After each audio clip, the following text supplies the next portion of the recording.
Today on APT History, we revisit one of the strangest, most revealing and most forgotten moments in the long saga of NATO-Russia relations. A moment when Vladimir Putin, still new to the world stage, reached deep into the Cold War archives and used a declassified Soviet file to flip an entire Western narrative in front of George W. Bush and the entire global press corps. This is the story of Brdo Castle, June 16, 2001, the day Putin weaponized a 1954 Soviet plea to join NATO to claim that it was the West, not Russia, that had rejected partnership and chosen confrontation. The setting is Slovenia, a quiet forested estate, Brdo Castle, chosen to symbolize the post-Cold War calm that diplomats hoped would define US-Russia relations in the new century. George W. Bush has been in office for less than 5 months. Vladimir Putin, barely a year into his presidency, is still treated in Washington as a pragmatic operator, cautious, controlled, possibly a partner. Just the day before, Bush was in Poland, pitching NATO expansion as the natural path of European democracy. He described enlargement as moving east, creating a secure border of friendly states around Russia, a phrase that landed badly in Moscow. The agenda for 2001: missile defense, NATO expansion, a new strategic framework, all wrapped in polite words about partnership.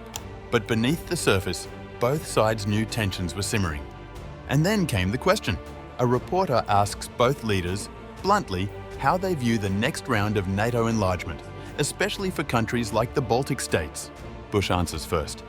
Calm, confident, rehearsed. He praises reforms in aspirant countries.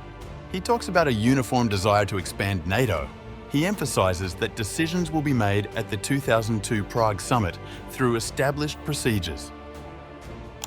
I did. I said I thought that was a wise thing for NATO to expand so long as nations met their obligations and fulfilled their, met what's called the MAP process.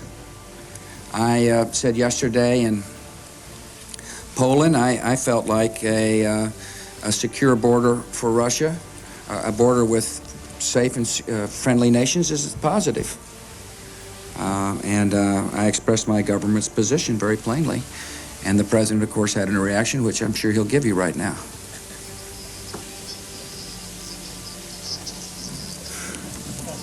I thought he was going to give it to you right now.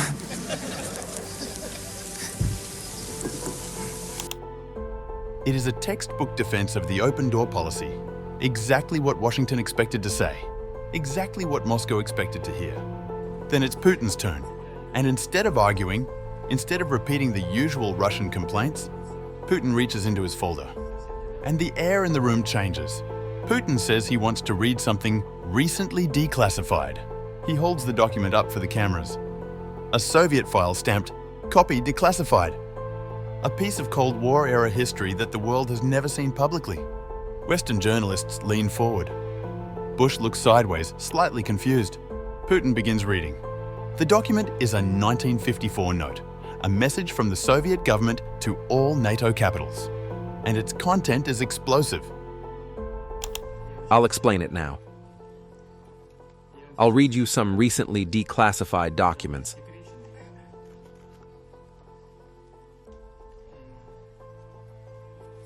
Actually, this was published a long time ago, but the accompanying documents were classified at the time. It says, "Copy declassified," but it was top secret. This is a 1954 note from the Soviet government sent to NATO member countries. It reads,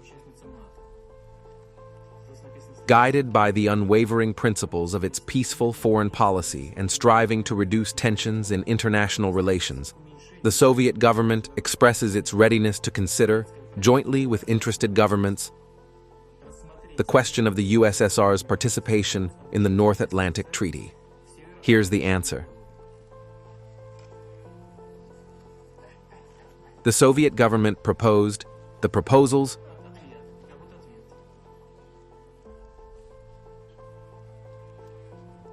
were accompanied by an expansion of the Atlantic Pact, by the Soviet Union's accession to the North Atlantic Treaty. there is no need to emphasize the completely unrealistic nature of such a proposal. Just 9 years after the end of World War II, the Soviet Union proposed discussing the possibility of joining NATO itself. Not stopping NATO, not opposing NATO, but joining it. Putin reads it calmly, with the dry precision of a lawyer unwrapping a trap that everyone in the room has just stepped into. Putin quotes the Soviet proposal. Moscow, guided by the desire for peace, was ready to explore collective security and discuss the Soviet Union's participation in the North Atlantic Treaty.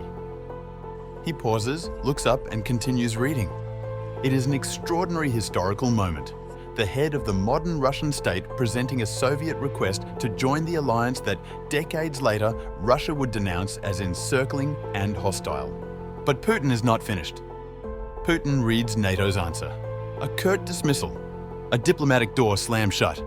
The Western response in 1954 said the Soviet idea was completely unrealistic.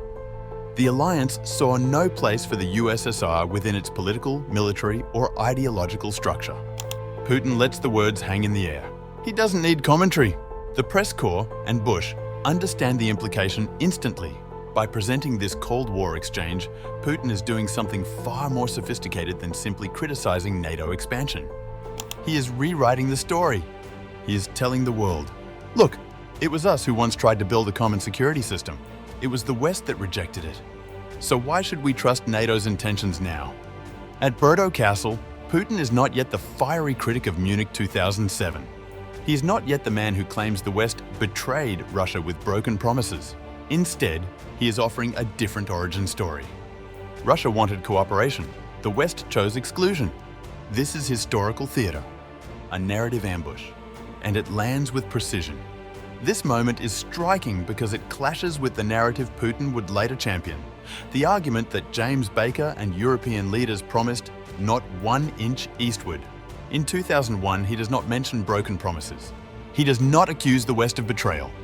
Instead, he weaponizes a Soviet offer to join NATO to argue the opposite, that Russia's mistrust is rooted in the West's habit of shutting Russia out. He presents Russia as the rejected suitor, the spurned partner, not the aggressor.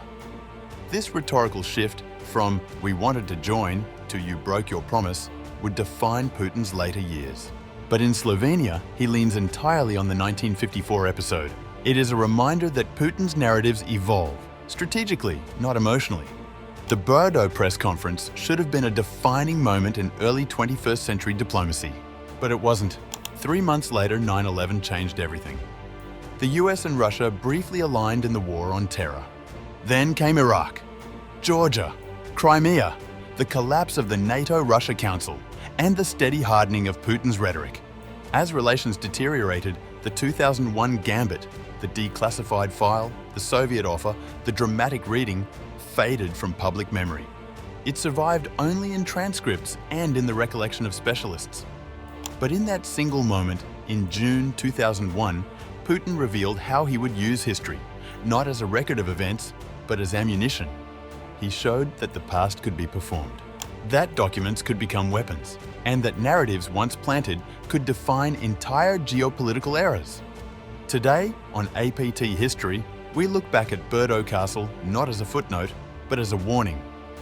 The moment when the future of NATO-Russia relations was fought not with armies or treaties, but with a single sheet of paper from 1954, held up in a Slovenian summer breeze, and read aloud by a man shaping the century to come.